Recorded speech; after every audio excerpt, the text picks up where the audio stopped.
অভিনেত্রী সাফা কবির ২০২৪ জুড়ে নানামাত্রিক এক্সপেরিমেন্টাল কাজ দিয়ে আলোচনায়ও ছিলেন। বছর শেষে সিজেএফবি অ্যাওয়ার্ডে বেস্ট ক্রিটিক্স অ্যাক্টর হিসেবে সেরা অভিনেত্রীর পুরস্কার জেতেন তিনি। পুরনো বছরের ধারাবাহিকতায় নতুন বছরটা নতুন প্রত্যয় শুরু করতে চান। গল্পপ্রধান কাজ করতে চান বেশি, শুধু তাই নয়, কাজ করতে চান সিনেমাতেও। সাফা কবির বলেন, নতুন বছরে আরও গল্পপ্রধান কাজ নিয়ে দর্শকদের সামনে হাজির হতে চাই। আমি সবসময় মনে করি গল্পই হচ্ছে আসল হিরো, কিন্তু এমন শক্তিশালী গল্পের দেখা ইদানিং কম পাচ্ছি। এজন্য নিজের কিছু গল্প পছন্দ রয়েছে, সেগুলোকে ফিকশনে তুলে আনব। এরপর সিনেমায় কাজ করা প্রসঙ্গে অভিনেত্রী বলেন, অনেক আগেই সিনেমায় আসার ইচ্ছে রয়েছে, কিন্তু আমার কাছে ভালো গল্প এবং পরিচালকের কল এখনো আসেনি। অপেক্ষায় আছি, যখন সবকিছুর একটা সঠিক টাইমিং হবে আর আমি বড় পর্দায় আসব।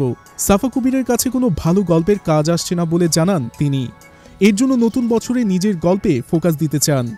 তার ভাষ্যে, আমার কাছে কোনো ভালো গল্পের কাজ আসছে না, এজন্য এবছর চিন্তা আছে নিজের গল্পে ফোকাস দেওয়ার।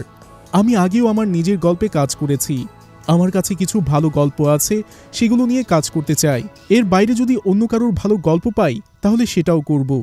তিনি আরও বলেন, দেশে এখন অনেক ভালো সিনেমা হচ্ছে, আমি নিজেও অপেক্ষায় আছি ভালো সিনেমা নিয়ে দর্শকদের সামনে হাজির হব। ২০২৫ সালে নিজের একটি ক্লথিং ব্র্যান্ড লঞ্চ করতে চাই।